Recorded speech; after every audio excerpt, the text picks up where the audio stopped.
What I'm working on today is a 1918 Victrola VV-VIII.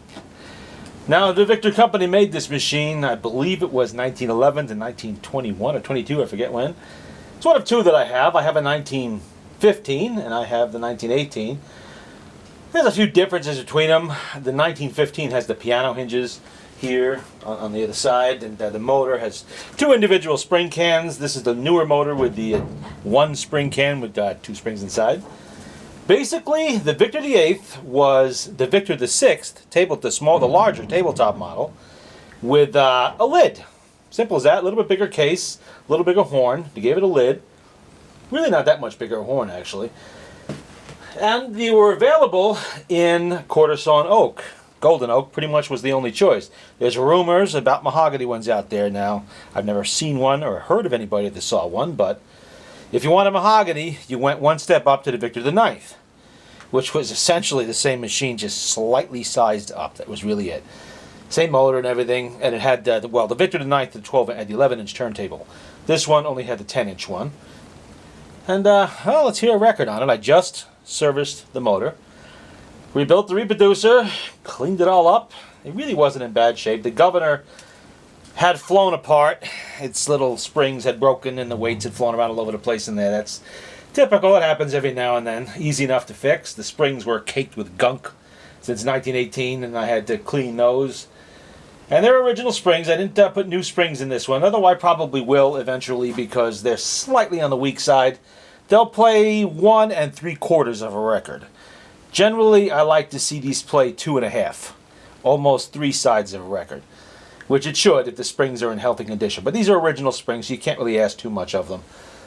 You can see the machine is very clean, and nothing's really gotten damaged on it over the years, and that's pretty surprising, considering how many years this has been kicking around. 1918, and it's 99 years old.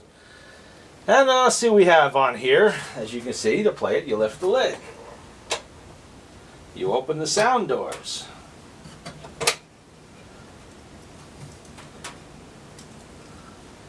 And we have I'd Like to See the Kaiser with a Lily in His Hand by Robert Lewis. Brake hold's nice. It spins right up. Excuse the noises in the background, the wind is blowing the doors of my little workshop here around a little bit. Whoopsie. Let's get that in the right groove, why don't we?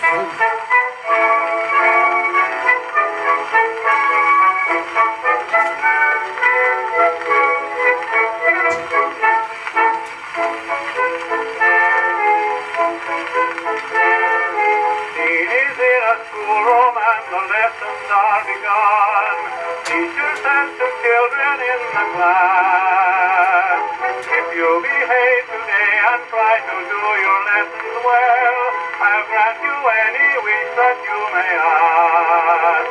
And just then a little curly head raised his hand and stood right up and said, I'd like to see all mothers free from sorrow. I'd like to see poor Belgium free from pain. I'd like to see this cruel conflict ended. I'd like to see my daddy once again. I'd like to see the Yankees win this battle. I'd like to see France get back her promised land. I'd like to see this whole big world united,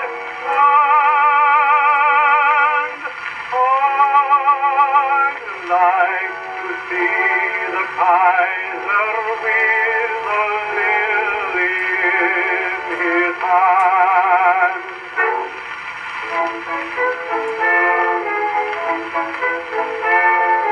Teacher said, now curly head, I think that's very nice.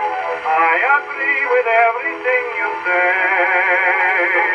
I'm going to have you teach the other children of the class so they can tell their ma and pa today. I now want each child to stand in line. Curly head will teach you all his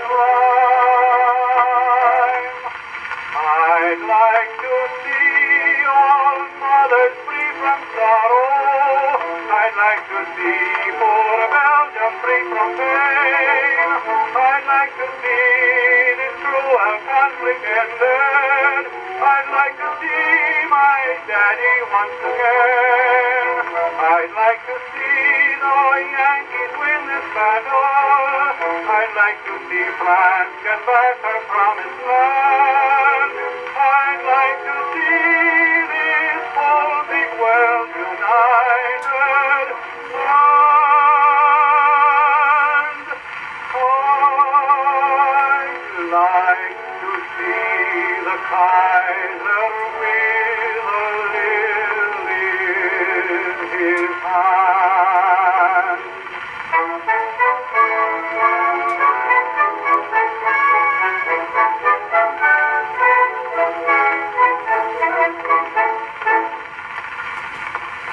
There you have it. With these lidded machines, you would put the lid down. That cut back on noise produced, surface noise from the record. And if you wanted to control the sound, simple enough. Close the doors, mutes it, leave it a little bit open. It cuts back the sound. It's a kind of a primitive way to do it, but at least it's something. You had a way, short of sticking a sock in there, you did have a way to regulate the sound. Let's take a closer look at the machine.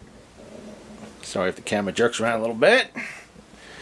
And you can see it is serial number 133,946. It still has the October 1918 patent sticker underneath it, which I'm not going to show you now. I have to turn the machine upside down. We have the exhibition reproducer, which I just rebuilt, and that's playing well. It's important to rebuild these reproducers. You heard it had a nice sound. You just don't get that from an original reproducer. Always take the needles out. Put them in the needle can. That's what that can there is for. This is for your spent needles. These are for your new needles. You'd put, say, 2 different kinds of needles in here. You want a high tone, low tone, you can do that. Some of them had 3 little cups. Now, if you fail to rebuild these reproducers, you get a nasty sound. It's scratchy and tinny. You have air leaks all in the back here because these gaskets, these isolator gaskets on exhibitions are notorious for shrinkage and air leaks. And this rubber gasket right here, that starts to crack and it's stone hard. You're getting air leaks. The diaphragm does not have freedom of movement. You're not doing nice things to your records when you play them with reproducers like that. And there are people who can rebuild them for you if you don't want to learn how to do it yourself. All the parts are available to rebuild these. The springs, the gasket, it's just tube gasket, the diaphragm itself, which is mica, and the isolator gasket in the back right here. You can get all that. It's all available. And you can send it to a number of reputable people who can rebuild that, like Walt Summers or George Valima. They're all out there that can do this for you. You can find them online. You can see the Victrola sticker on there. You look at the pattern of that wood. That's what makes these machines so popular today, is just, they're beautiful. I mean, it was considered a basic wood in the 1920s. Everybody loved mahogany at that time, red mahogany in particular. But today, of course, we appreciate the oak finishes. And this is a very popular machine today because of that. Especially when you find them in this condition. I've been lucky enough to find 2 of them like this now that aren't all beat to death. You can see how nice that looks. Look at that pattern on there. That's quarter sawn oak. Veneer in this case. It's veneer panels on the side. That solid wood there. Veneer on the top. So to find them when the veneer is not all peeling and nasty looking, and you can almost see it here, how they put it together. You can see a little seam. If I can get the camera to focus, you can see the seam. Right there. I mean, that's still oak under there, but it's not quarter sawn. It's just the outer layer there. That's the quarter sawn oak with a nice pattern on it, and they just glued it together, the veneer. You can see how they added a piece of wood there to stop it from shaking apart.